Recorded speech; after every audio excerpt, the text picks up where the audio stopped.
हक्काचा नाही कुणाच्या बापाचं, हॉस्टेलांचा हक्काचा नाही कुणाच्या बापाचं।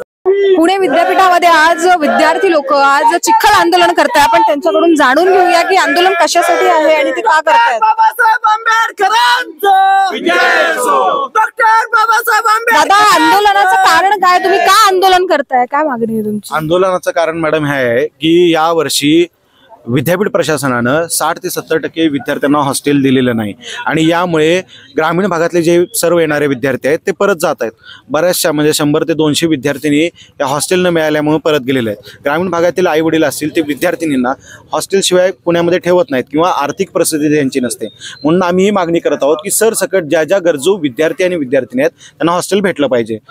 हॉस्टेलचा विषय याच्या आधी पहिल्यांदा म्हणजे पहिले झालाय का आता पहिल्यांदा? दरवर्षी मॅडम हॉस्टेल होतो, दरवर्षी पण आम्हाला अशाच पद्धतीने आंदोलन करावं लागलं होतं आणि दरवर्षी आम्ही 6 महिन्यापासून याचा फॉलोअप घेतोय की G10 नावाचं हॉस्टेल तुम्ही सुरू करा, त्यामुळे विद्यार्थ्यांचं अकोमोडेशन तिथं होऊ शकतं, पण हे सुरू करत नाहीत, म्हणून आम्हाला ही आंदोलनाची एवढी मोठी वेळ आलेली आहे। ती विद्यार्थी गेले तिथून परत? कमीत कमी 50 ते 60% विद्यार्थी दरवर्षी हॉस्टेल न मिळाल्यामुळे जातं। ड्रॉपआउट रेट जर तुम्ही चेक केला तर विद्यापीठाचा 50 ते 60% आहे आणि ह्याचं मुख्य कारण हे हॉस्टेल न मिळणं हे आहे। आणि आतापर्यंत म्हणजे कॉलेजचं कोणी चाललेलं नाही युनिव्हर्सिटीचं तुम्हाला बोलण्यासाठी?